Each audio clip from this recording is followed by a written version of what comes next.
Paige Lawson hadn't eaten a real meal in 2 days, but she'd learned a long time ago that hunger was quieter than pride, so she didn't mention it to anyone.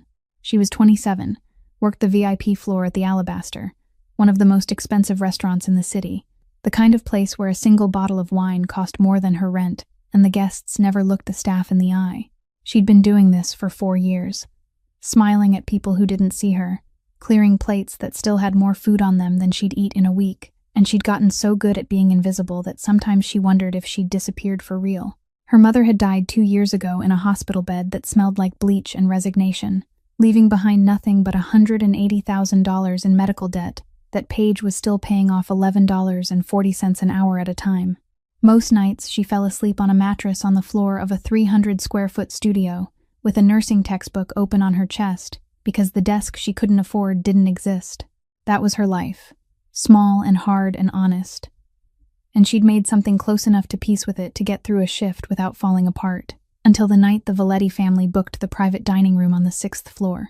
She didn't know who they were, not really, but she'd heard the name the way everyone in the city had, in whispers, in warnings, in the careful silence that fell over the kitchen when her boss told the staff that tonight's service was to be flawless and forgettable. Corbin Valetti arrived first, 37, tall, a faint scar through his left eyebrow, wearing a black suit with no tie and the kind of stillness that dangerous men carry when they've got nothing left to prove.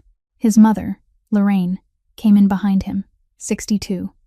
Silver hair pinned up, a single strand of pearls at her throat, and she did something Paige hadn't seen a VIP guest do in 4 years. She looked directly at Paige, said thank you, and meant it. Then came Tristan, the younger brother, 33, softer edges, and beside him his wife, Monica, 30 years old, beautiful in a way that made you want to trust her before she'd earned it. With a smile Paige had seen 1,000 times on 1,000 different faces in this restaurant, warm at the edges, completely controlled at the center. Paige served the courses, poured the wine, disappeared into the wallpaper the way she always did, and everything was fine.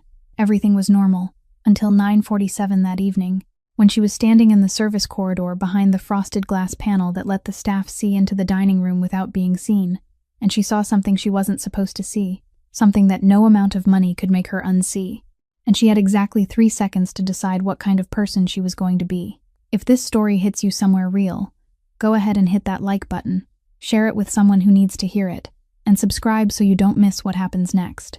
Now let's go back to that corridor, 9:47, because Paige Lawson was standing there with a tray in her hands and a decision that was about to shake one of the most powerful families in this city to its foundation.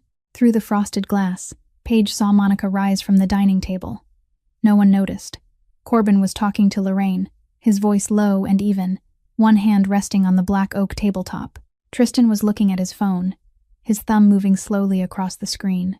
Monica moved toward the side table where the dessert plates had already been arranged, her steps light and natural, as though she was only getting up to make herself more comfortable, maybe to stretch her back, maybe to admire the white lilies on the windowsill, nothing worth noticing at all. But Paige had spent 4 years standing in the corners of rooms, watching rich people, and she knew the difference between someone rising for comfort and someone rising with a purpose. Monica had a purpose. Her back turned just enough to block the view from the main table, not completely turning away because that would look strange, only angling herself enough for her shadow to cover the right hand that was moving. Paige saw that hand, saw it stop over one particular plate, the panna cotta plate with a small L written in edible ink along the lower rim, the plate the kitchen had prepared separately, because Lorraine Valetti was allergic to nuts, and her dessert had to be made with a different recipe. Paige knew that plate. She was the one who had carried it up from the kitchen. She was the one who had arranged every plate on the side table in the exact serving order, and she was the one standing there now, watching Monica Hale Valetti open her clutch purse with her left hand, take out something small, almost invisible, and tilt her right hand lightly over the plate marked L, while her eyes didn't look down at her own hand, but swept across the room, checking every face, every sightline, making sure no one was watching. No one was watching, except Paige. 3 seconds. That was all it took. 3 seconds from the moment Monica opened the clutch to the moment she closed it again, slipped something back inside, and stepped aside, her right hand brushing the edge of the table as though she was merely touching the tablecloth because her fingers had nothing better to do. 3 seconds. And in those 3 seconds, Paige Lawson stood in the service hallway with a tray of panna cotta in her hands, and her entire body froze. Not from fear. Or maybe it was fear, but it hadn't arrived yet. It was waiting in line behind something else, something older and deeper, something she didn't have time to name, but it had the shape of a hospital room and the smell of bleach and a woman lying in a bed whom no one looked at twice. She could go back to the kitchen, set the tray down, tell Carlton she had a stomachache and needed to leave early, come to work tomorrow morning like normal, pretend she hadn't seen anything, the same way she had pretended not to see anything for 4 years in this restaurant, the same way the world had pretended not to see her mother through the final 6 months in the hospital. She could do that. It would be easy. It would be safe. And a woman who was 62, a woman who had looked straight into her eyes and said thank you, as if she were a human being and not furniture, would eat that plate. Paige pushed open the hallway door. She stepped into the private dining room through the service entrance. On the left, the corner guests never looked toward because that was where food appeared, and food didn't need to be noticed. She set the tray down on the side table, right beside the panna cotta plates, and began doing what she did every day, arranging. She lifted the first dessert spoon and straightened it, lifted the second, turned the tray slightly to align the angle, and in that motion, in that familiar rhythm that 4 years of serving had carved into her muscles so deeply she could have done it in her sleep, her left hand lifted the plate marked L out of its place, and her right hand set an unmarked plate where it had been. The clean L plate, the plate the kitchen had prepared especially for Lorraine, was now in the place of an ordinary plate. The plate Monica had touched, the plate marked L, with something added to it that Paige didn't want to name, now sat at the center of the side table, in the shared position, belonging to no one in particular. No one saw.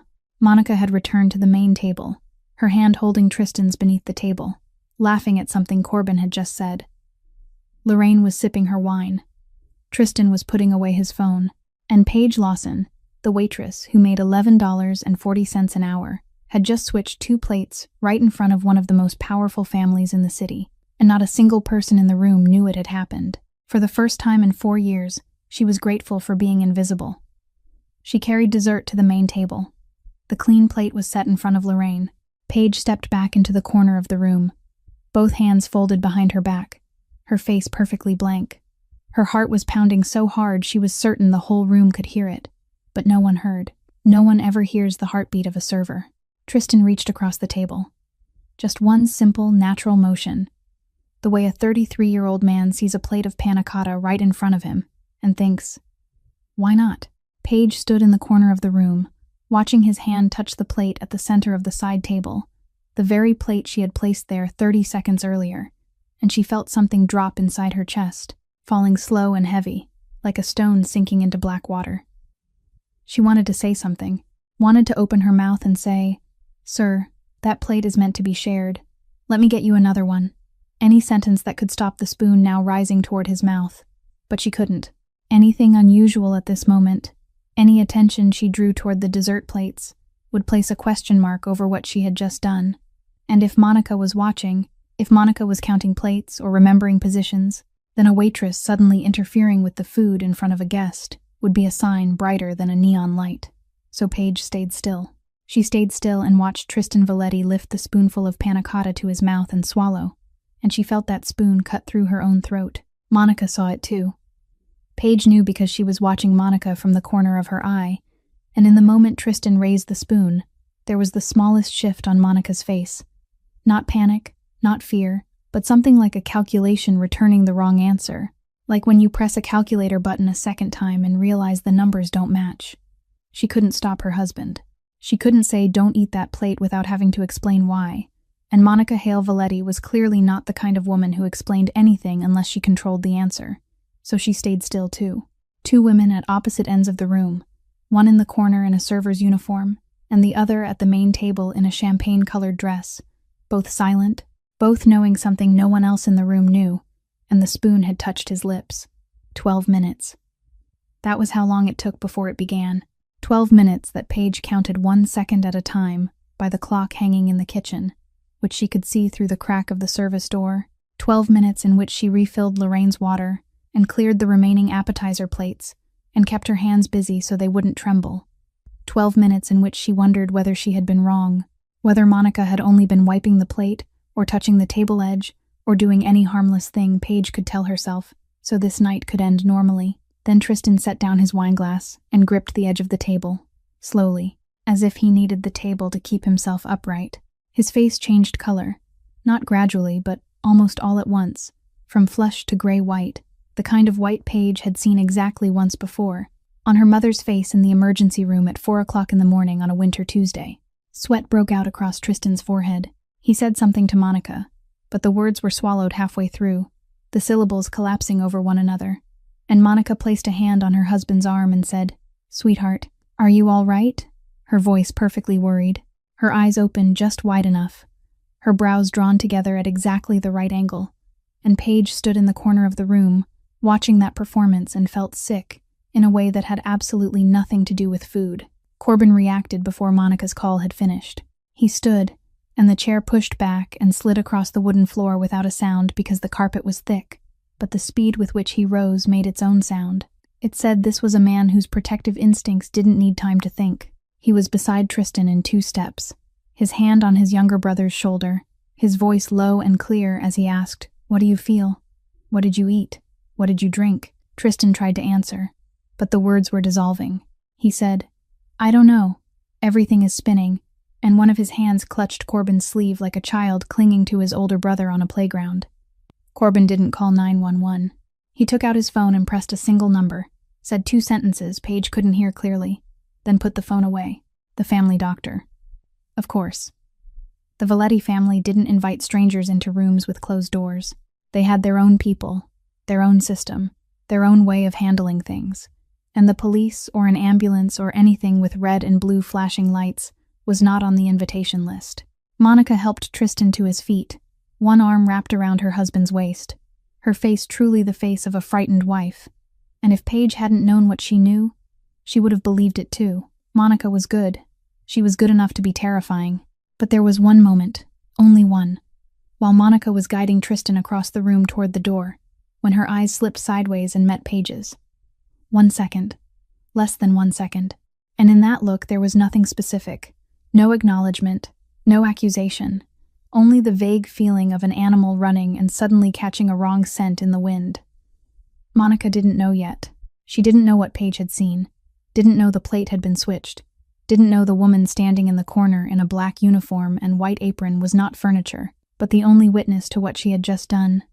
But she felt something, and that was enough for Paige to tighten both hands behind her back and keep her face emptier than ever. Tristan was taken out of the room. Monica followed, her heels tapping evenly on the wooden floor, her back straight, one hand still resting against her husband's back. The door closed. The private dining room became very large and very quiet in the way a room only becomes quiet when there are too few people for too much space. Corbin stood in the middle of the room, phone in hand, staring at the door his younger brother had just passed through. Then he left too, quickly, without looking back.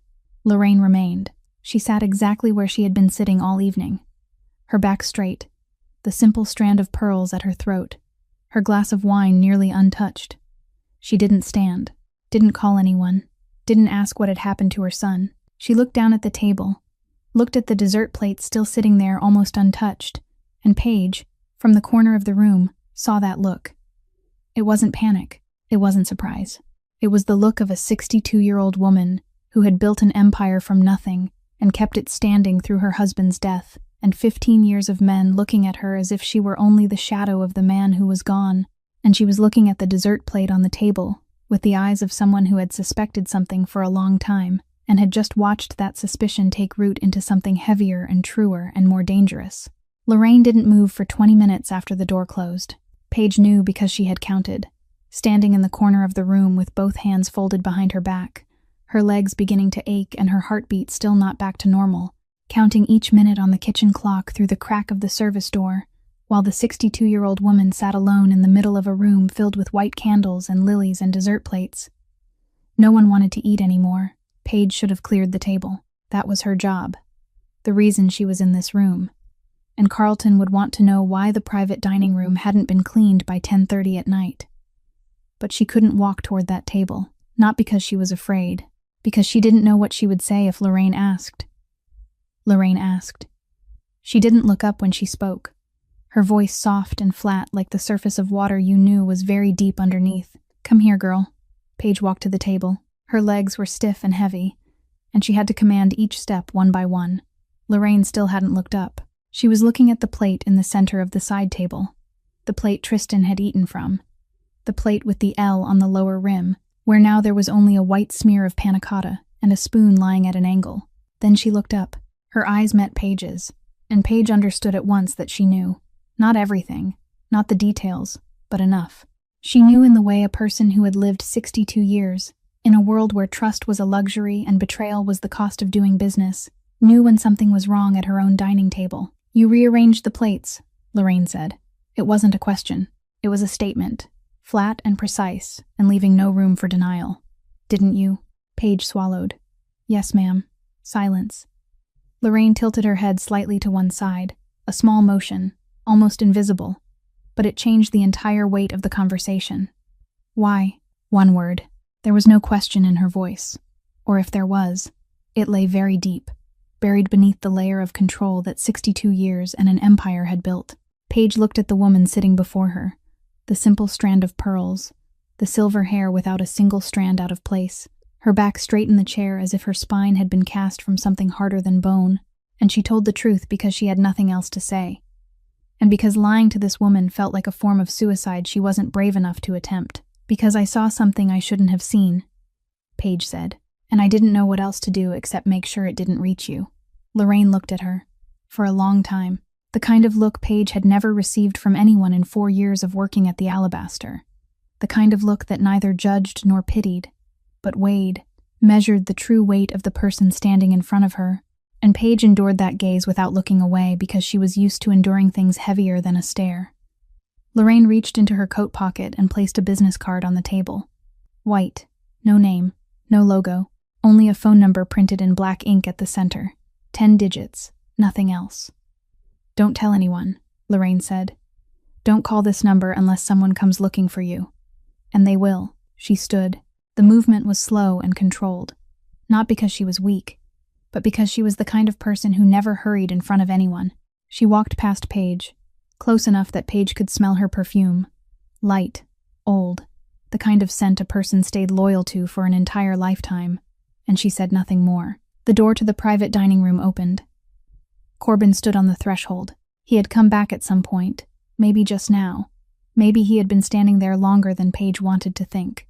He looked at his mother first. Lorraine placed a hand on her son's arm, one brief touch, then stepped past him into the hallway. Corbin looked into the room, looked at the dining table, looked at the dessert plate, then looked at Paige.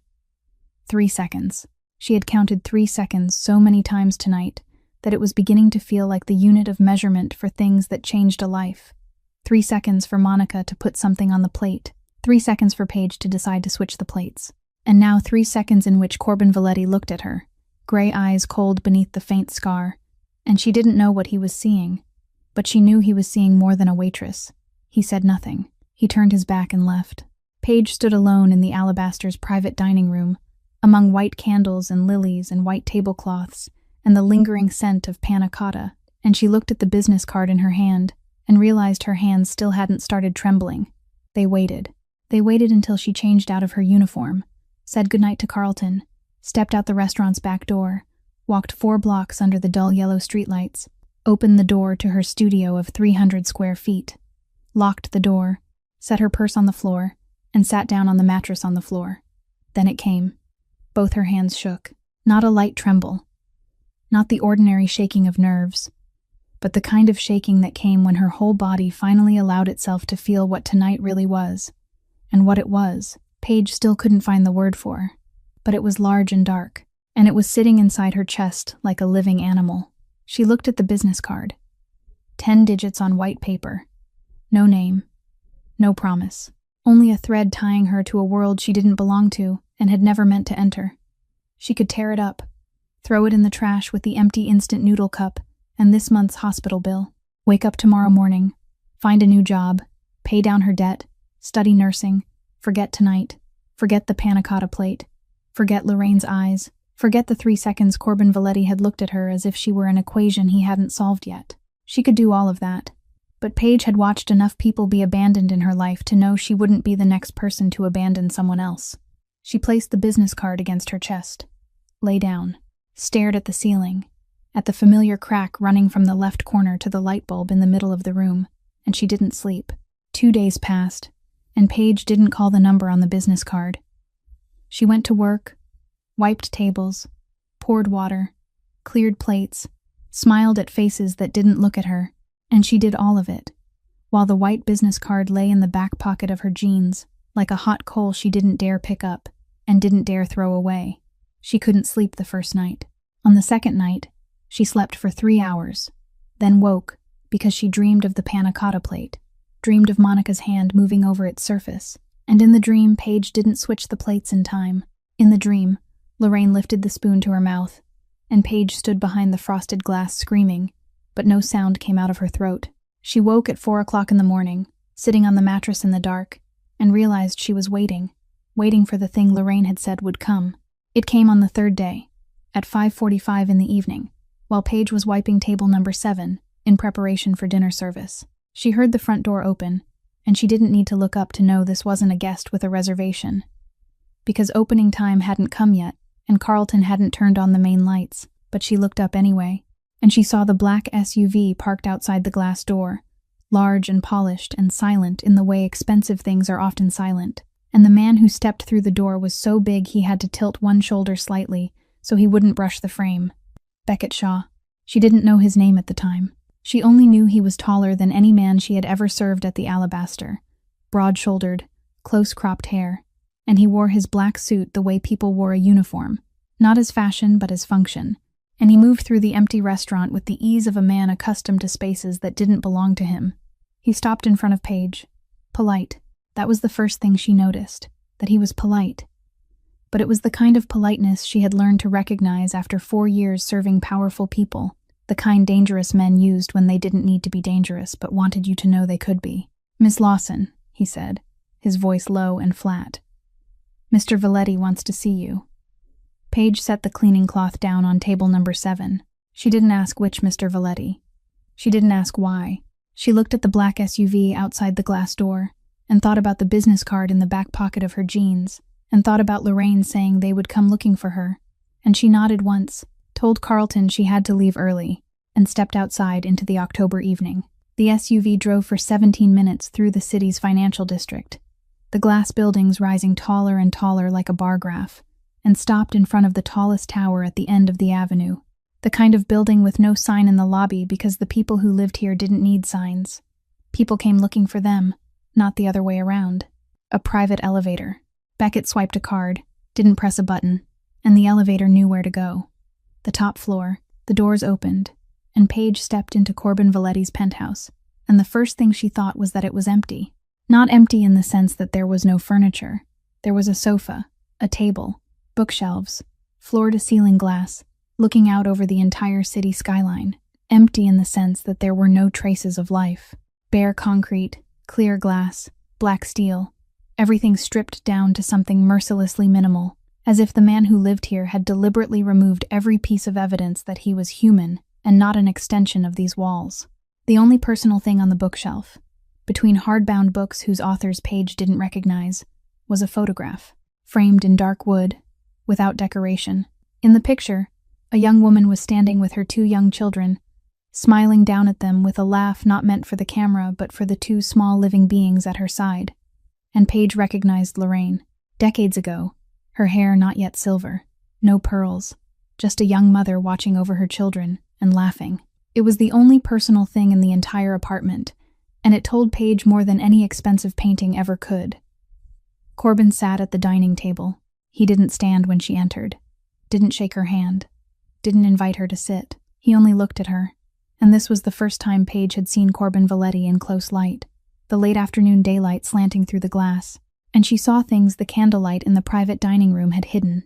The scar through his left eyebrow was clearer, longer than she had thought, cutting from the middle of the brow up close to the hairline. The shadows beneath his gray eyes, the kind of shadows that didn't come from one sleepless night, but from a sleepless life. His hands rested on the table, long-fingered, sharply boned. The kind of hands Paige couldn't decide were the hands of an artist or the hands of a man who had done things artists only wrote about. "Tell me," he said. Not please, not a gentle request. A command spoken in an ordinary voice, and Paige understood that this was a man who didn't need to raise his voice to be heard. She told him, briefly, precisely, no added emotion, no missing detail. She described where she had been standing, the angle of the frosted glass, Monica at the side table, the right hand over the plate marked L, the clutch opening and closing, 3 seconds. She described how she had switched the plates, which motion, what time, which plate went where. Then she stopped. Corbin listened without interrupting. No nodding, no frown, no reaction at all, only absorbing every word like a sponge taking in black water. When she stopped, he was silent for a while. Then he asked, and the question wasn't the one Paige had prepared for. Why did you interfere? Not what did you see, not where is the evidence. Why? Why would a waitress earning minimum wage in someone else's restaurant decide to place herself in the middle of a family whose name the whole city whispered? Paige looked at him, looked at the cold gray eyes beneath the scar, looked at the long hands on the tabletop, looked at the photograph of young Lorraine holding 2 babies on the shelf behind him, and she told the truth because she didn't know what else to say, and because for the second time in 3 days, she was sitting in front of someone from the Valetti family, and the truth was the only thing she had. Because I watched a woman die while no one did anything, she said.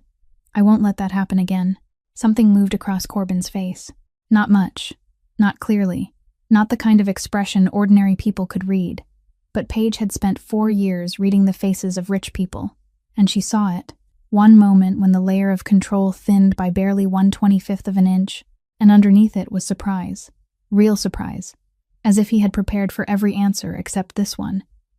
Do you know you're in danger? He said. Paige almost laughed. Not because it was funny, but because of the question itself. Coming from a man sitting in a penthouse worth millions of dollars, asking a woman carrying $180,000 in medical debt whether she knew she was in danger. I'm always in danger, she said. It's just a different kind. Silence. Corbin looked at her, and she looked back. And the room was too large and too empty for 2 people. And the evening light was fading through the glass. And no one said anything for 4 seconds. 5 seconds. And Paige didn't look away because she hadn't looked away in front of Lorraine, and she wouldn't look away in front of her son. Corbin said Monica was searching. She didn't know yet who had switched the plates.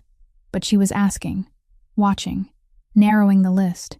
And when she found out, the person at the end of that list wouldn't be safe. He offered protection. An apartment owned by the family, security, until he handled the situation. Paige looked at him. I don't accept charity. This isn't charity, Corbin said, and his voice didn't change, but something in his eyes sharpened.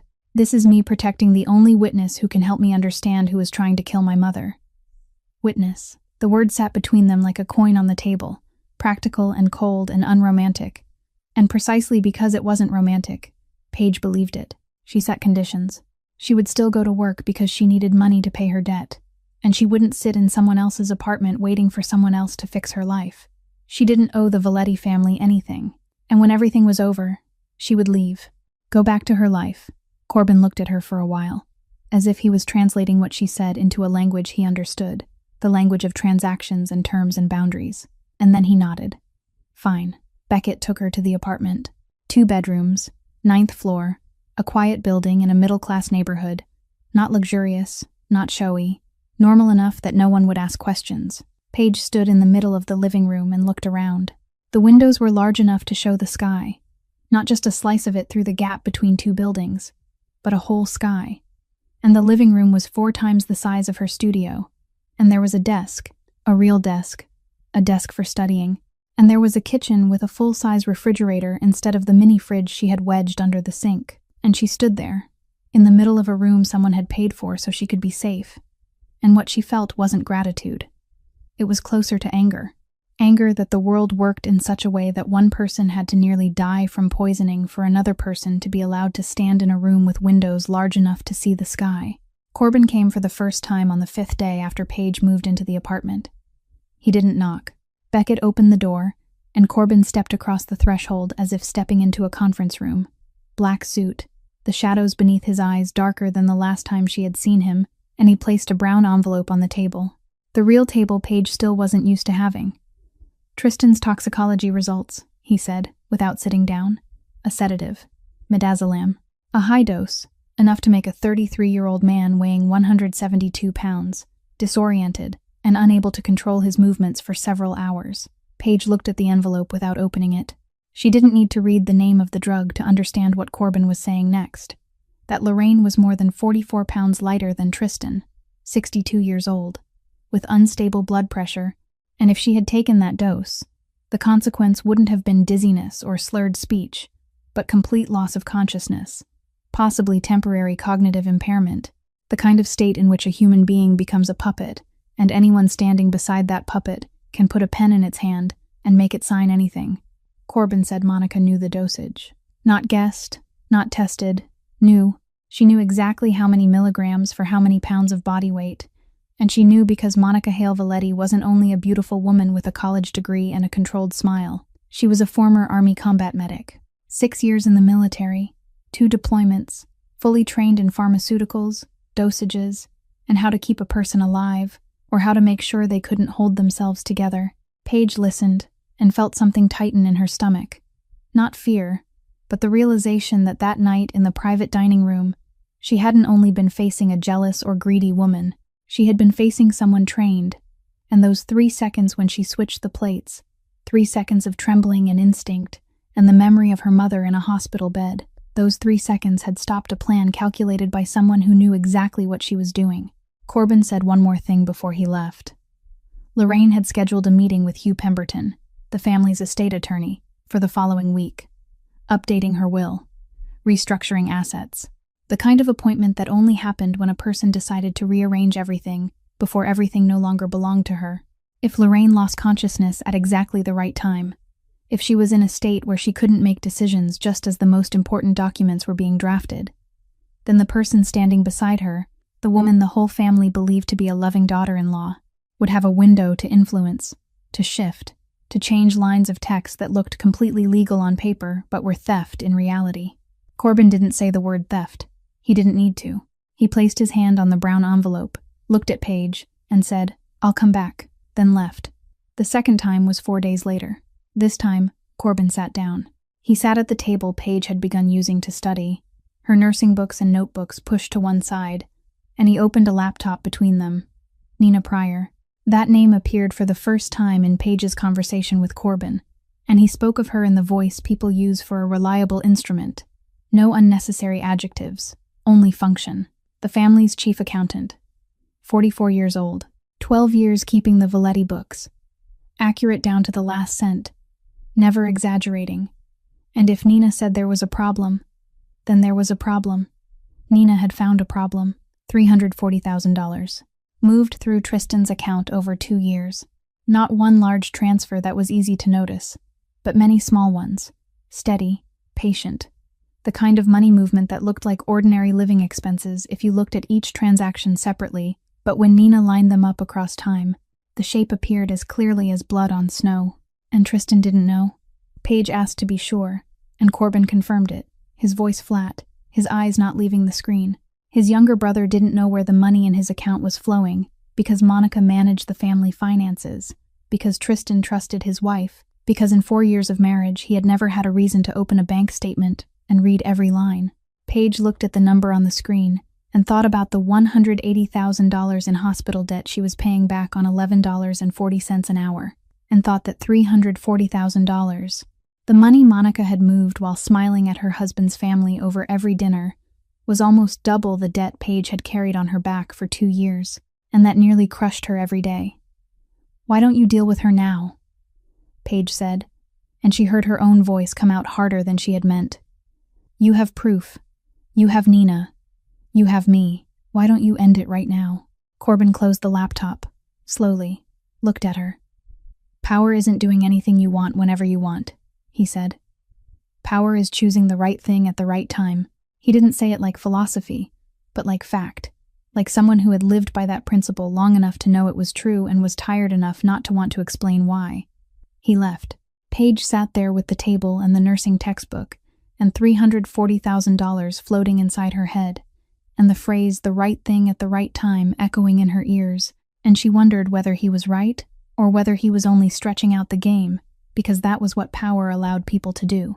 The third time, 11 days after she moved into the apartment, Corbin came later than the first 2 times, 8 o'clock at night instead of in the afternoon, and when Beckett opened the door, Paige was sitting at the table with her anatomy textbook open to chapter 12, a cold cup of coffee beside it, and the old laptop Darcy had lent her because she couldn't afford a new one. Corbin entered the room and stopped, not because Beckett blocked him or because anything was unusual, but because he saw the book. "What are you studying?" he asked, and that question was different from every question he had ever asked her. It wasn't about Monica or the panna cotta plate or evidence or security. It was just a question, the kind ordinary people ask ordinary people. "Nursing," Paige said. She didn't expand, didn't explain, but Corbin sat down at the table across from her, and he didn't open a laptop, didn't place down an envelope, only sat there, and the silence stretched long enough for Paige to understand that he was waiting, and she decided to give him the rest, because after 3 meetings, she had begun to realize that Corbin Valetti gathered information not by asking, but by staying silent, and his silence created a space other people filled on their own. "My mother died of cancer," Paige said. 6 months in the hospital. I sat beside her every night after work and watched the nurses take care of her, and some of them were good, truly good, and some were just doing a job, and I wondered what kind I would be if I were in that position, and I knew the answer, and that's why I'm studying this book at 8 o'clock at night at someone else's table instead of sleeping." She stopped. She had said more than she intended, and she looked away, toward the cold coffee, because suddenly the room felt too small for the amount of personal truth she had just poured onto the table. Corbin was silent for a while. Then he said, "My mother opened her first restaurant when she was 28, and he said it in a different voice. One Paige hadn't heard before. Lower and slower and nearer. She told me that people who can build something from nothing never build anything small, because they already know the price of every brick." Paige looked back at him. "Is that flirting or advice?" she asked, and she didn't know why she asked it. Maybe because he was looking at her with those gray eyes beneath the faint scar, and the desk lamp was touching his face, and she needed to break whatever was forming in the space between them before it had a name. Corbin didn't smile, but something changed at the corner of his eyes. Small, almost impossible to measure. Something Paige wasn't sure she had imagined or not. "I'm not flirting," he said. "I'm acknowledging." He stood, walked to the door. Beckett closed it behind him, and Paige sat alone at the table with the anatomy textbook open to chapter 12 and the cold coffee, and realized that precision, the kind of precision that didn't waste a single word or lose a single meaning, was far more dangerous than romance. The invitation came from Beckett, not Corbin. "A short message in the morning, Mrs. Valetti wants to see you, 2 o'clock in the afternoon, and an address on the outskirts of the city that forced Paige to borrow Darcy's 2012 Honda Civic to get there. She drove 40 minutes through neighborhoods that grew more and more sparse, high-rises giving way to white wooden fences and wide lawns, and when she parked in front of the house at the address Beckett had sent, she sat in the car for 1 more minute because she had prepared herself for a mansion, and what stood before her wasn't a mansion. It was large, yes, 2 stories, gray roof, but there was no iron gate, no obvious cameras, nothing that shouted money. A broad garden with roses that needed pruning and an old oak tree shading half the front yard, and the front door was painted white with scratches near the handle, the kind of scratches made by a door opened many times by familiar hands. Lorraine opened the door, not Beckett, not a housekeeper. She opened the door the way any woman might open a door to welcome a guest in the afternoon, an apron tied around her waist, her right hand dusted with flour, and the smell of garlic sautéed in butter rushed out from behind her so strongly that Paige felt the hunger she was used to hiding suddenly wake and howl. "Come in, child," Lorraine said. "The kitchen is in the back." The kitchen was larger than Paige's entire old studio. The granite countertop had old knife marks. A wooden spice rack hung on the wall. Heavy copper pots sat on the stove, the kind of pots people didn't buy but inherited. Lorraine was making fresh pasta, her hands kneading dough on a counter dusted with flour, and she didn't stop when Paige stepped inside. She only nodded toward the chair beside the kitchen table and said, "Sit." Paige sat and watched the 62-year-old matriarch, the woman who held an empire together with ledgers and patience, knead pasta dough with her bare hands. She talked while she cooked, not looking at Paige, looking at the dough, at the pot of water, at her own hands, and her voice was flat and even, like the rhythm of the kneading. Queens, when she was 23, a small laundromat in an Italian neighborhood that her husband, Frank, had bought with borrowed money. Frank had connections. Frank had a name. But the real money, the money that kept the lights on and paid the debts, and turned one laundromat into 2, then 4, then real estate, then restaurants, that money came from her hands. From the books she kept every night after the children were asleep. From the investments the men around her laughed at when she suggested them, and stopped laughing when they saw the results. "Everyone thinks women can't manage money," Lorraine said. "I let them think that. It's easier to manage people when no one thinks they're being managed." Frank died 15 years ago. Lorraine didn't say what he died from, only that he died, and the way she said the word, quickly, without pausing, told Paige there was something beneath it that she wasn't ready to open. Everyone thought the empire would collapse. Men circled like vultures, thinking the widow would sell everything, divide everything, run back to Queens and fold laundry. She didn't sell. She didn't divide. She sat down at the table, opened the books, and kept everything standing with something no one could measure. The patience of a woman used to being underestimated, and knowing how to turn that into a weapon. "Real power," Lorraine said, tipping the pot of pasta onto a plate, "isn't guns, isn't money. It's knowing who owes whom, who fears whom, and never letting them know you know." She set the plate of pasta in front of Paige. Fresh tomato sauce, basil, thin shavings of hard cheese. The plate was full in the way only someone who had once been hungry knew how to fill a plate for someone who was hungry now. "Eat," she said, and sat across from her.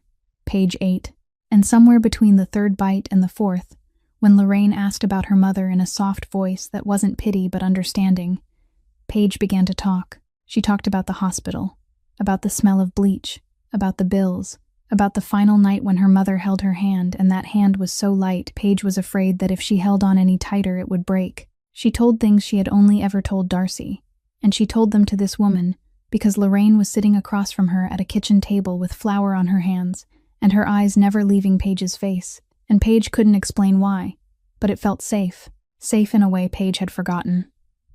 Lorraine listened until the end, silent. Then she reached across the table and took Paige's hand, her own hand warm and dry and strong, the kind of grip that wasn't comfort but anchoring. "You've done enough," Lorraine said, "and you'll do much more. I see that."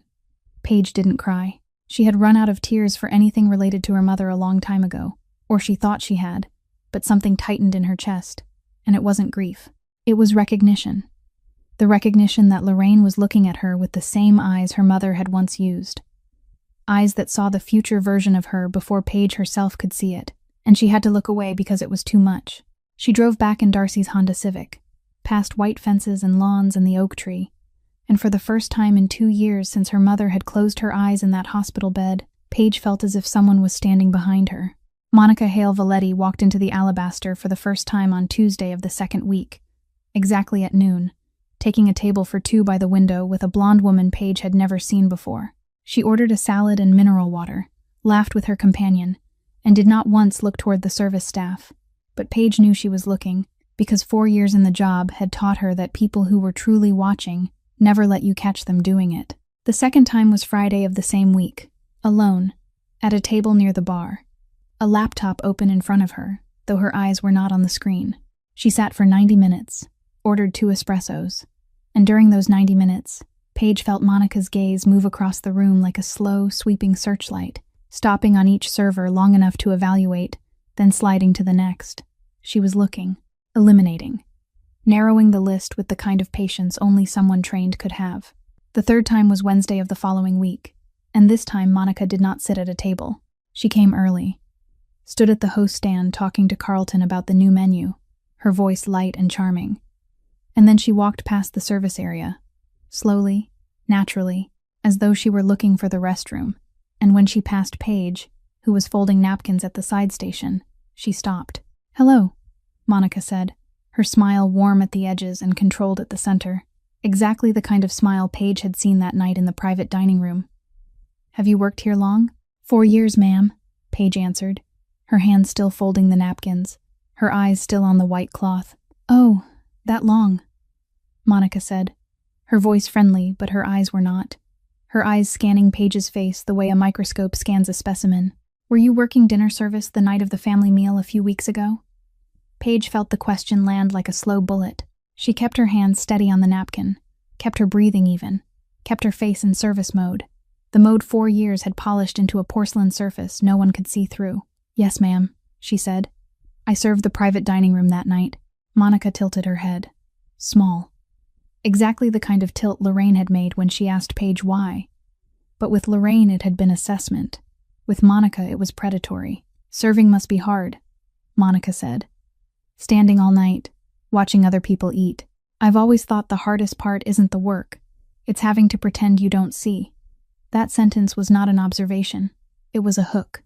Paige looked up for the first time in the conversation, looked straight into Monica's eyes, and kept her own gaze empty and professional, and utterly filled with nothing except the soulless politeness the restaurant paid her meager minimum wage to maintain.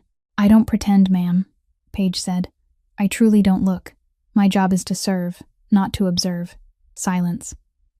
Monica looked at her for 2 more seconds. Then the smile returned, warm and controlled, and she said, "Thank you. Have a good day," and walked away, her heels tapping evenly across the wooden floor. Paige stood at the side station with the white napkin in her hands and realized her hands were not shaking, and she didn't know whether that was good or bad, that she had become so good at hiding fear that her body could no longer tell the difference between real calm and false calm. Monica wasn't certain yet. Paige knew because if Monica were certain, that conversation would not have happened that way. But she was narrowing, crossing off names. And Paige knew she was inside the range of sight. That afternoon, Darcy stood beside Paige in the kitchen area, holding a tray, and looked at her with eyes Paige knew too well, the eyes of the only friend who didn't ask out of curiosity, but asked out of worry. "You're hiding something," Darcy said. Not a question. Paige didn't answer, not because she didn't want to, but because she couldn't pull Darcy into this, couldn't turn the only friend she had into another target on Monica's list. Darcy looked at her a little longer. Then she nodded, lightly, without pressing, and said the only thing Paige needed to hear right then. "You know I'm here." Carlton called Paige into the small office behind the kitchen on Monday of the 3rd week, and she knew before he opened his mouth. Because Carlton never called employees into his office to praise them. He sat behind the desk, not looking at her, turning a pen between 2 fingers in the way of a man saying something he didn't want to say. "There's been a complaint," he said, "from a VIP guest, about your service attitude." Paige stood in front of Carlton's desk and listened as he read words she knew weren't his. A complaint about lack of professionalism, about inappropriate eye contact, about an attitude that crossed the boundaries of a server.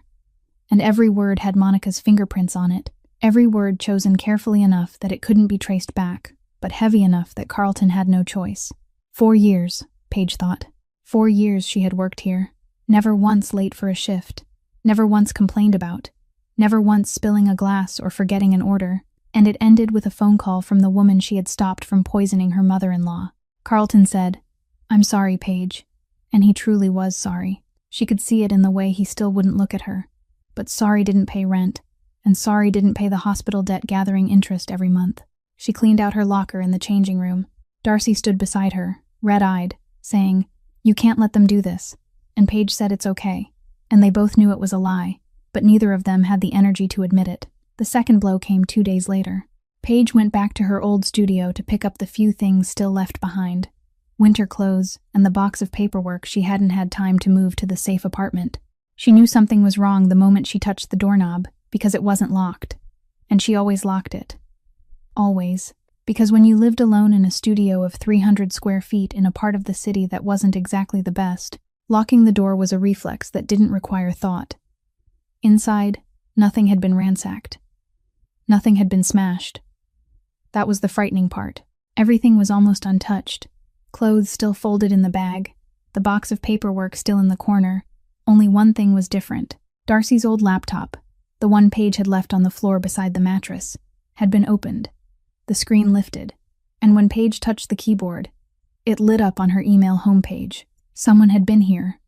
Someone had opened the laptop. Someone had read her emails, or maybe they hadn't. But that didn't matter, because the message wasn't in what they had found. It was in the fact that they wanted her to know they could enter her home anytime they wanted, and she couldn't do a thing about it.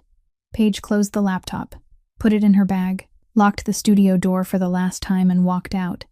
And she didn't shake. She was done shaking. Something else had taken its place. Harder, colder. Something she hadn't known she had until it became necessary. Monica was playing a game of indirect destruction, taking away her job, taking away her sense of safety, pushing her into a corner until she ran or broke. But Monica had made one mistake in her calculation. She was playing with someone who had lost her mother, lost her home, lost her health insurance, lost sleep, lost 2 years of her life to hospital bills, and still woke up every morning. She was playing with someone who had nothing left to lose. And that kind of person, Paige knew, was the most dangerous kind. Corbin knew about the firing within 6 hours. Paige didn't ask how. He knew about the break-in at the studio before she even had the chance to tell him. Beckett had reported it. Corbin came to the safe apartment that night, and Paige saw something on his face she had never seen before. Anger. Not hot anger, not a flushed face or a raised voice, but cold anger. The kind that ran beneath the layer of control and thickened the air in the room, the kind she imagined had been the last thing many people saw before things became very bad for them. He stood in the middle of the living room, his back straight, his hand clenching, then opening, then clenching again, and he said, "This is the last time," his voice low and flat, and more dangerous than any shout. "I'm ending this tonight." Paige looked at him, looked at the clenched hand, looked at the vein rising along his wrist, looked at the gray eyes that had turned to steel, and she said the sentence she knew would stop him, because it was his own. "You told me," she said. "Power is choosing the right thing at the right time." Corbin looked at her. Something moved across his face. Quick, difficult to read. Maybe surprise. Maybe something deeper than surprise. Something Paige didn't dare name because naming it would make it real. He said nothing. His hand opened, slowly, and his shoulders lowered by 1/2 inch. And that was the whole outward reaction. But Paige knew she had just done something perhaps no one in the Valetti Empire had ever done. She had stopped him, with his own words, and he had listened. He stood there a moment longer, looking at her, and the distance between them wasn't great. 4 steps, maybe 3, and Paige realized that her real trouble wasn't Monica Hale Valetti, wasn't the lost job, wasn't the studio someone had broken into. Her real trouble was the way Corbin Valetti was looking at her right now, as if she were the only person in the world who could make him stop. And he was standing closer to her than necessary, and he didn't touch, and she didn't step back, and the space between them shrank, in the way space only shrinks, when both people know what is happening, and neither of them is ready to admit it. Nina Pryor called Corbin at 11 o'clock on Thursday night of the 3rd week. Paige knew because she was sitting at the study table when Corbin's phone rang, and he was in her apartment, the 4th or 5th time. She had lost count, and she watched his face change as he listened to Nina speak, changing the way water turns to ice, not slowly but suddenly, one moment liquid, the next moment solid and sharp. He hung up, looked at Paige, said, "You need to hear this." They went to Lorraine's house. Beckett drove, Corbin sat in the front passenger seat, Paige sat in the back, and no one said a word for the 30-minute drive. Lorraine was waiting at the kitchen table, the same table where she had made pasta for Paige, but tonight there was no smell of garlic and basil, only black coffee and a stack of papers Nina had emailed and printed, arranged neatly in front of her. Nina had traced the money. The $340,000 Monica had moved through Tristan's account over 2 years did not stop in Tristan's account. It kept flowing, through 3 layers of shell companies, through 2 banks in 2 different states, and finally into an account linked to a name Corbin knew well, Grady Crenshaw, 55 years old, head of the Crenshaw family, an old rival of the Valetti family, the man Frank Valetti had pushed out of the city's 3 largest business territories 20 years ago and nearly wiped out completely, if Frank hadn't died before he could finish. Corbin looked at the name Crenshaw on the paper, and Paige saw his jaw tighten, the muscle rising along the bone, the reflex of a man holding something very large behind his teeth. But Nina had found more, and this part changed everything. Monica was not a spy Crenshaw had planted. No one had recruited her, no one had trained her, no one had sent her into the Valetti house with a blueprint and a target. Monica Hale Valetti had found Grady Crenshaw on her own, by herself, after 2 years of marriage to Tristan, and the reason lay in a name Nina had dug up from county public records, bankruptcy records, death records, the kind of paperwork no one searches unless they already know what to look for. Wesley Hale, Monica's father. the owner of a small grocery store on the outskirts of the city 20 years ago. Frank Valetti wanted the land that store stood on for a real estate development project. Wesley refused to sell. Frank was not used to being refused. What happened afterward was in the court records Nina had printed and laid on the table. Lawsuits, enforcement orders, loan agreements with interest rates anyone could look at and recognize as a trap, and Wesley Hale, the man with the small grocery store and a 10-year-old daughter, was bankrupt within 8 months. He killed himself 6 weeks after losing the store. Monica was 10 years old, foster care, independent at 16, enlisted at 18, 6 years as an Army combat medic. Discharged, she later met Tristan at a veterans charity event, sponsored by the Valetti family, and became his wife.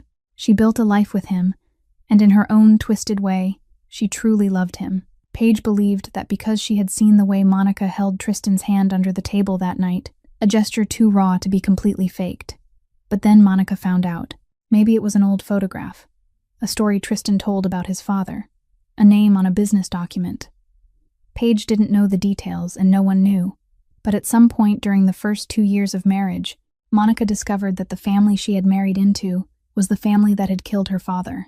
And love, the real thing, the thing she had held in her hands, the way a thirsty person holds water, was swallowed by 20 years of hatred she hadn't known she carried until it had a name and an address. Lorraine listened as Nina read everything. She sat still the entire time, both hands wrapped around her coffee cup, not drinking. And when Nina stopped, the kitchen was silent for so long that Paige could hear the clock on the wall behind the stove. Then Lorraine spoke, her voice not trembling, but thinner than usual, thin in the way steel becomes thin when it has been bent almost to the breaking point. "Frank wasn't a saint," she said. "I've known that for 15 years. Silence. No one asked what she knew. No one needed to ask. Lorraine had lived with Frank Valetti through more than 20 years of marriage, had watched him build an empire with her books and his methods, and she had chosen not to look at those methods, or had looked and chosen to turn away, and now those methods were sitting at her kitchen table, in the shape of a 30-year-old daughter-in-law who wanted to kill her. Corbin stood beside the kitchen counter. Paige stood in the corner of the room, where she always stood, the corner where servers stood, the corner where invisible people stood, and from that corner she saw what no one else in the room saw, because Lorraine was looking at her coffee cup, and Nina was looking at the papers, and Beckett was watching the door. Corbin collapsed, not collapsed as in falling or shouting or slamming his hand on the table, collapsed in the sense that his shoulders lowered, suddenly, as if the cord holding him upright had been cut, and his hand gripped the edge of the counter behind him, his fingers tightening white against the wood, and his eyes, those cold gray eyes Paige had seen so many times and had always found full of steel, turned wet. 5 seconds. Paige counted because she didn't know what else to do except count. 5 seconds in which Corbin Valetti, the 37-year-old boss who had carried the empire since he was 22 and had never let anyone see him weak, allowed himself to digest the truth that his father had created the enemy now trying to kill his mother, that the pain Monica carried was not invented, not an excuse, but real in the way only a 10-year-old child who had lost her father could know, and Corbin knew that kind of real, because he had lost his father too, except his father was the man who had caused that other loss. The 6th second. His shoulders straightened, his hand released the counter, his eyes dried, his face returned to steel, and Paige stood in the kitchen corner and understood that she had never seen anyone truly strong until that moment, because real strength was not never collapsing. It was collapsing for 5 seconds and rebuilding yourself in the 6th. Corbin chose the penthouse to talk to Tristan, not his mother's house, not the restaurant, not anywhere with family memories clinging to the walls, because what he was about to say would destroy enough things without needing a backdrop. Paige was in the room next door, not because Corbin had invited her, but because Beckett had placed her there, and she didn't ask why, and the door between the 2 rooms was closed but not soundproof, and this apartment of concrete, glass, and steel echoed like an empty church. She heard everything. Tristan arrived at 3 o'clock in the afternoon, his voice light as he stepped inside, asking, "What did you want to see me about?" And Paige heard the sound of a chair being pulled across the concrete floor and Corbin beginning to speak, flatly, without emotion, reading the truth the way one might read a financial report. The money trail. $340,000 through Tristan's account that Tristan didn't know about. Shell companies, Grady Crenshaw, Then the hardest part. Wesley Hale, the grocery store. Frank Valetti, bankruptcy, suicide. Monica at 10 years old, foster care. And then silence, long and heavy.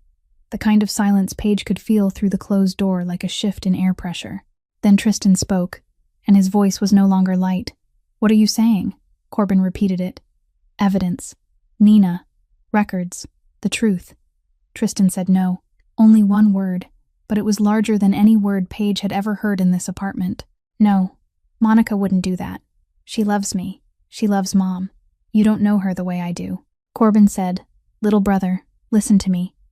And Tristan said, "You're always like this," his voice climbing, moving from denial to anger in the space of a few breaths. "You always think you know everything. You always control everything. Control the empire. Control Mom. Control me. And now you want to control my marriage too." Paige heard a strike, a hand hitting the tabletop, hard enough to make her flinch on her side of the door. "This is how you destroy the only marriage that has ever made me happy," Tristan said, and his voice broke on the last word, broke in the way a man's voice only breaks when something inside him is being torn apart faster than he can stitch it back together. "You're jealous. You've always been jealous because I have someone who loves me, and you sit alone in this concrete box with Mom's picture on the shelf and think that's enough." Footsteps. Fast. The front door opening. Tristan said one more sentence. Lower. But Paige still heard it. The sentence she knew would drive deeper into Corbin than everything that came before it. "I choose my wife." The door closed. The elevator. Silence.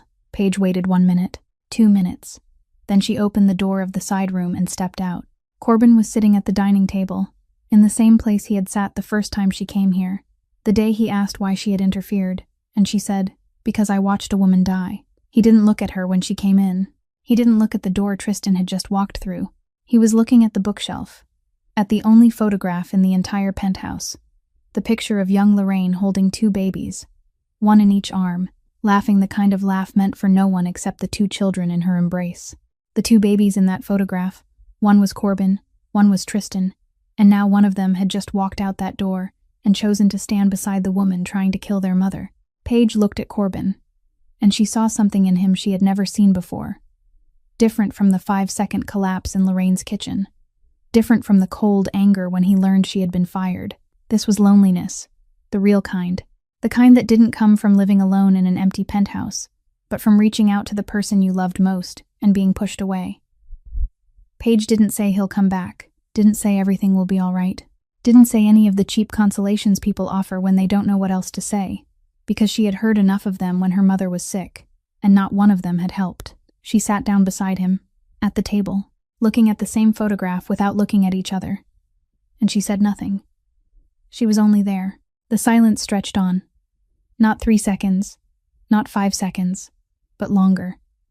Long enough for the sunlight through the glass to shift its angle across the concrete floor, and Paige sat inside that silence and realized this was the first time the silence between her and Corbin was not caution, not someone weighing what should be said, but because both of them were safe enough with each other not to fill the empty space with words. The idea was Lorraine's. She called Corbin one morning, her voice calm as though she were discussing buying flowers for the garden and not setting a trap for her daughter-in-law, and said they should have a family dinner. At the Alabaster, in the private dining room. The surface reason was reconciliation after the time Tristan had gotten sick. The whole family needed to sit down, needed to talk, needed to heal. Lorraine said the word heal in a flat voice and with sharp eyes, and Paige, sitting at Lorraine's kitchen table while she spoke on the phone, understood that in Lorraine's mouth, that word meant something entirely different from its ordinary meaning. Corbin called Tristan. Tristan didn't answer. Corbin called a second time. No answer. Lorraine called. Tristan answered on the first ring.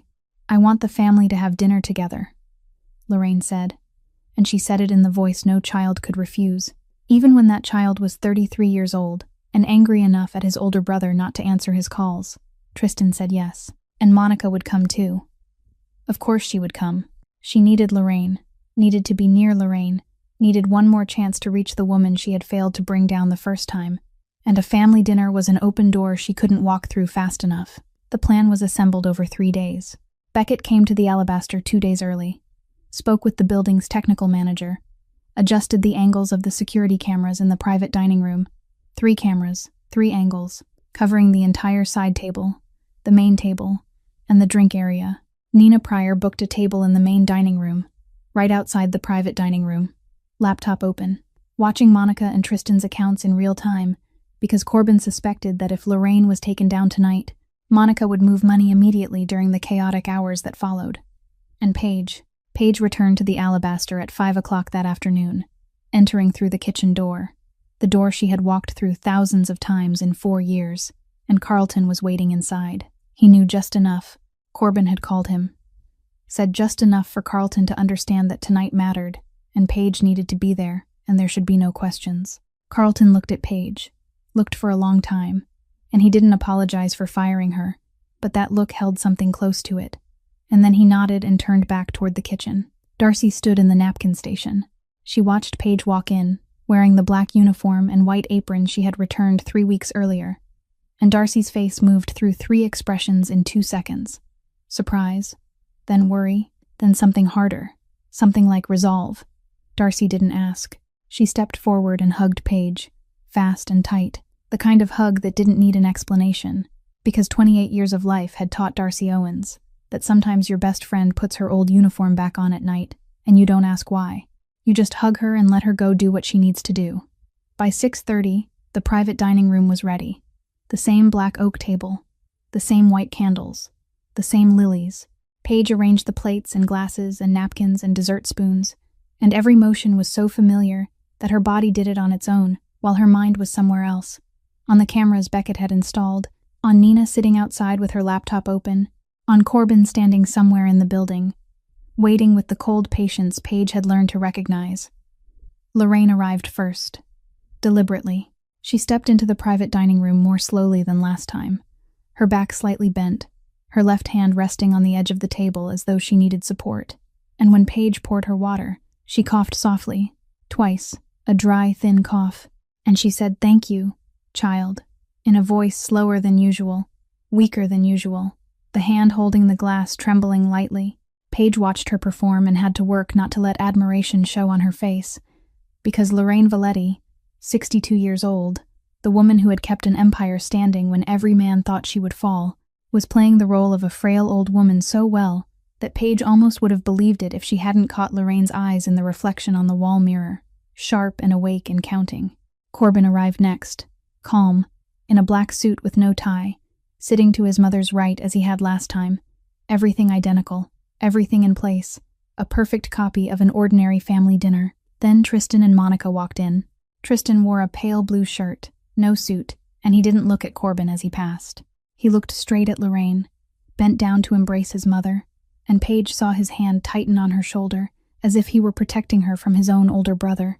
Monica followed behind her husband, in a silver-gray dress tonight, her hair pinned up, and she embraced Lorraine with both arms. But Paige knew what to watch for, and Monica's left hand still hovered an inch away from Lorraine's back, still embracing without touching, still performing without feeling, exactly like the first time. Paige poured the wine. Dinner began, and everything looked normal, looked like family, looked like healing. And Paige stepped back into the service hallway, stood behind the frosted glass, exactly where she had stood the last time, and looked at the kitchen clock through the crack in the door. 9:47. The second time. Paige looked through the glass. Monica stood up at 9:47. Paige knew because she was watching the kitchen clock through the crack in the door, and that number had carved itself into her like a scar. 9:47. The moment Monica Hale Valetti went to work, and this time was no different. But the method was different. Through the frosted glass, Paige watched Monica rise, say something to Tristan, smile softly, then move toward the side table where the water pitcher and glasses had been set out.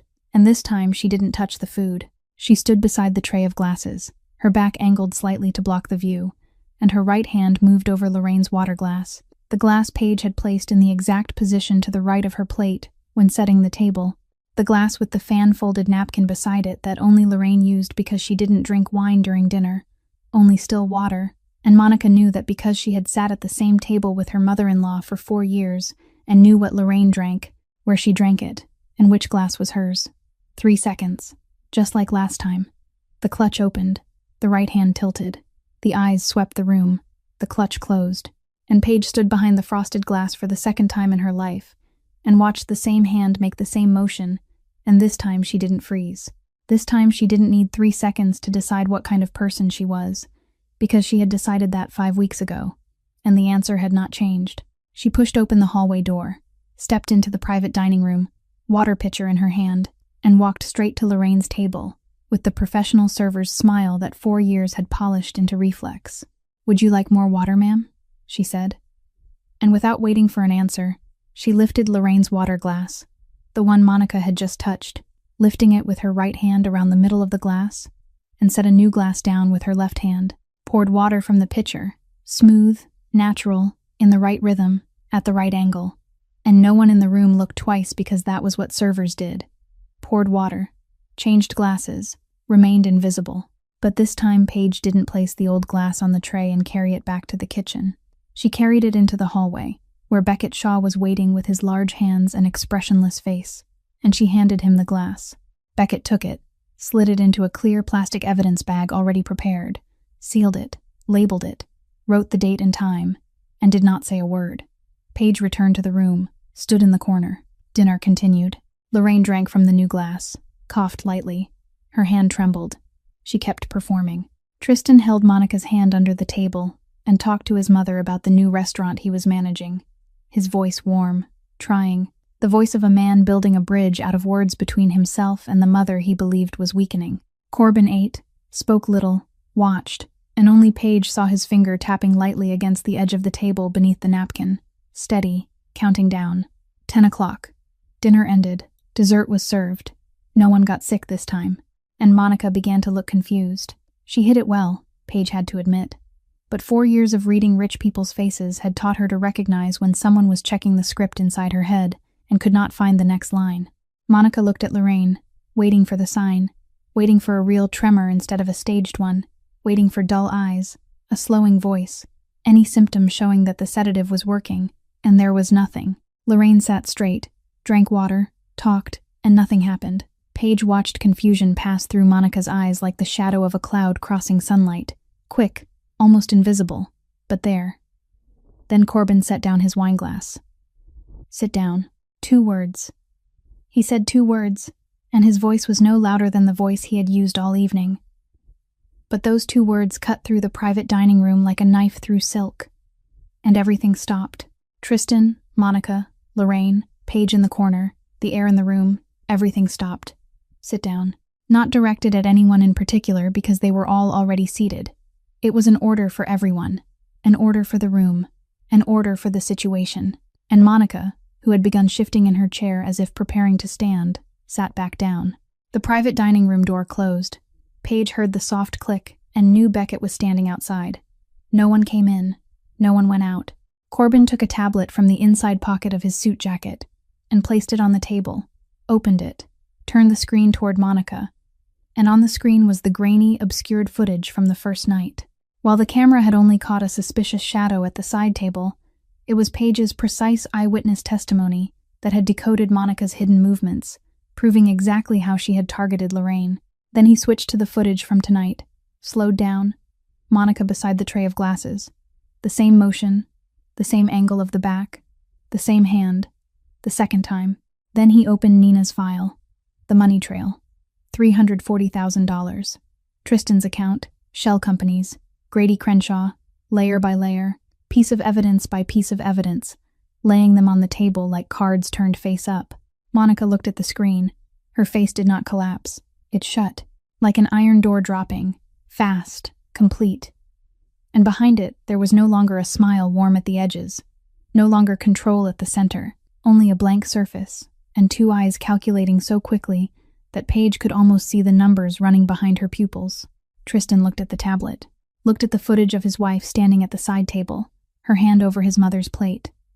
Looked at the second footage, his wife at the tray of glasses, her hand over his mother's water glass. He stood, the chair pushed back, and the whole room held its breath because no one knew whose side he was on. He had chosen Monica 3 weeks ago, had slammed his hand on the table and walked out and said, "I choose my wife," and now he was standing in the Alabaster's private dining room with the evidence on the tablet, and his wife seated on his left, and his brother seated on his right, and his mother seated across from him, and he looked at Monica, then at Corbin, then back at Monica, and he still had not sat down. The private dining room stayed silent long enough for Paige to hear the candles burning. Tristan stood in the middle of the room, both arms hanging at his sides, and every eye poured toward him like water running to the lowest place, waiting, and Monica was the one who broke the silence first. But she didn't say the sentence everyone in the room was waiting for. She didn't say, "I'm innocent." Didn't say, "Tristan, my love, trust me."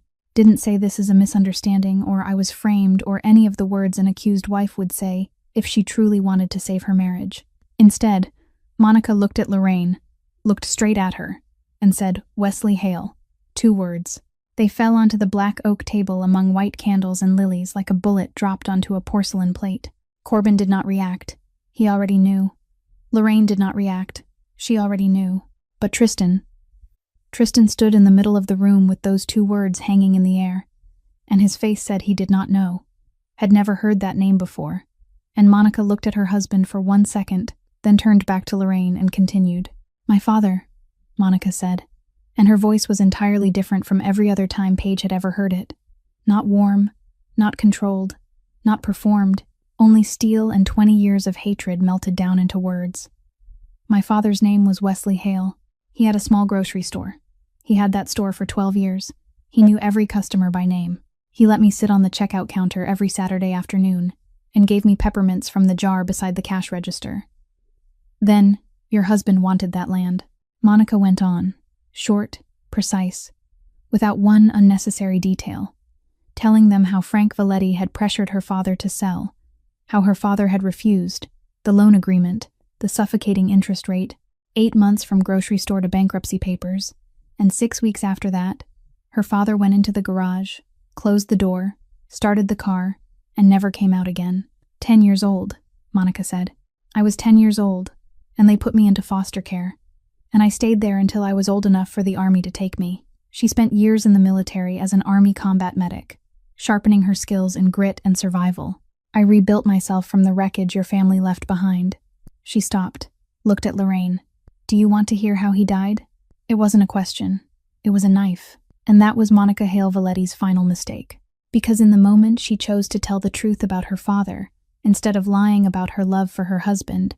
She confirmed in front of everyone in the room that her 4 years of marriage to Tristan had not been love, but a campaign. That every time she had called Lorraine mom, it had been a bullet being loaded into the chamber. That every night she lay beside Tristan had been a night she lay beside the son of the enemy and waited for her moment. She could have said, "I love Tristan, and this is a misunderstanding." And she might have kept him, might have pulled him to her side one more time because Tristan loved her, truly loved her, and blind love was the strongest weapon she had. But Monica did not choose that weapon. She chose the truth, and the truth killed everything the lie had built. Tristan sat down, slowly, as if his bones were softening, as if gravity had suddenly doubled just for him. He sat down in the chair, both hands on the table, his eyes on Monica, and Paige realized that Tristan's silence now was entirely different from the silence 3 weeks earlier, when he had slammed his hand on the table in Corbin's penthouse. 3 weeks earlier had been the silence of denial, of a man not ready to believe. This was the silence of a man who had just heard the answer to the question he feared most, the question he had carried from the first night she had hugged him at the Veterans Charity event until now. The question was whether she had truly loved him, and the answer had come not from Corbin's mouth, or from the evidence on the tablet, but from Monica's own mouth, and it was no. Lorraine looked at Monica. She had remained silent the entire time Monica spoke, sitting with her back straight, her hands on the table, the strand of pearls at her throat, and her face in the candlelight looked carved. But Paige stood in the corner of the room and saw something she had not expected on Lorraine's face. Not only outrage, there was something else, something more complicated, more painful, something like recognition, as though she was looking at Monica and seeing the 10-year-old child who had lost her father and the cost of the empire she had helped build. "You called me Mom for 4 years, Lorraine said, and her voice did not tremble, but it carried weight, each word heavy as stone. "For 4 years, you sat at my dinner table and hugged me every Christmas, and I let you into my home because I thought you loved my son." Monica did not answer. Her eyes moved, quick, scanning the room with the instinct of someone searching for an exit. The main door closed. Beckett outside. A sixth-floor window. No way out. And her eyes kept moving until they stopped in the corner of the room, on the black uniform and white apron, on the face she had looked at but never truly seen, on the waitress she had questioned pleasantly at the restaurant and tried to bait with a hook of a sentence, and fired with a false complaint, and threatened by breaking into her studio. And only now, only in this moment when every mask had fallen, did Monica truly see Paige. "You," Monica said. Her voice was cold, sharp, stripped of every covering. The waitress. And Paige looked at Monica from the corner of the room. From the position where she had stood, through both times Monica had made her move, both times Paige had silently changed the position of a plate and a glass without anyone knowing, both times she had stood between Monica and everything Monica wanted. And Monica had never even realized it. Paige said nothing. She looked at Monica and kept her face blank. The server's face. The invisible face. The face 4 years and $11.40 an hour had bought, and that silence was heavier than anything she could have said, because it contained everything. The panna cotta plate, the water glass. Lorraine saying thank you, Corbin asking why, her mother in a hospital bed, the 3-second decision. All of it inside that silence, and Monica looked into it and, for the first time in 4 years of manipulation and calculation and perfect performance, understood that she had lost. Not to the Valetti family, not to Corbin or Lorraine or cameras or evidence, but to an invisible server whom she had never bothered to look at twice. Monica left the private dining room that night between 2 men Beckett had chosen, not the police, because the Valetti family did not call the police. 2 silent men walking on either side while Monica walked between them in her silver-gray dress, her hair still neatly pinned, her back still straight, because even in defeat, she lost with the posture of someone who had once worn a uniform. Paige did not watch her go. She stood in the corner of the private dining room and looked at Tristan sitting motionless at the table, both hands flat on the black oak, his eyes fixed on the empty chair beside him, the chair where his wife had just been sitting. And he did not cry, did not speak, only sat there with the face of a man who had just had all the air pulled from his lungs and had not yet remembered how to breathe. Corbin sat across from his younger brother. He said nothing, did not touch him. He was simply there, and Paige realized he was doing for Tristan what she had done for him in the penthouse the week before, simply being present, not filling the hollow space with words. The following week was paperwork. Corbin handled everything with the precision Paige had come to recognize as his language of love. Not words, not gestures, but actions calculated to protect the people he cared about. Tristan and Monica's marriage was annulled.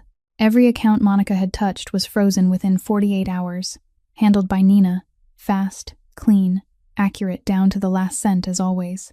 The evidence, the footage from both nights, the money trail, the Crenshaw connection, was sent to Grady Crenshaw through a channel Paige did not know and did not ask about, but the message was clear. Monica had failed, Crenshaw knew she had failed, and in this world, people who failed had no allies. Monica had nowhere left to hide. Not on the Valetti side, not on Crenshaw's side, no side at all. Corbin met with Grady Crenshaw privately. Paige was not there.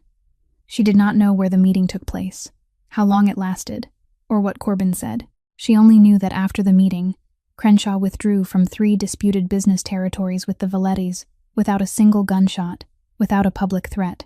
And Lorraine commented when she heard the news, her voice flat, "My son does not need a gun. He only needs to sit at the right table and say the right sentence." But the part Paige had not expected, the part no one had expected, happened quietly, without Corbin, without Beckett, without traps or cameras. Nina called Paige one afternoon, and her voice was different from usual.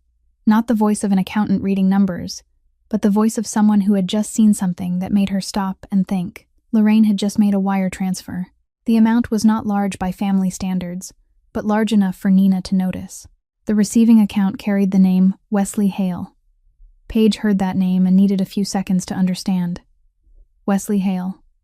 Monica's father. The man with the small grocery store, Frank Valetti, had driven into bankruptcy 20 years earlier.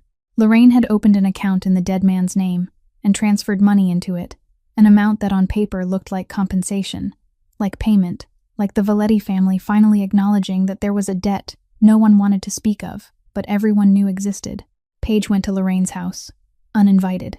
For the first time, She came without anyone calling her.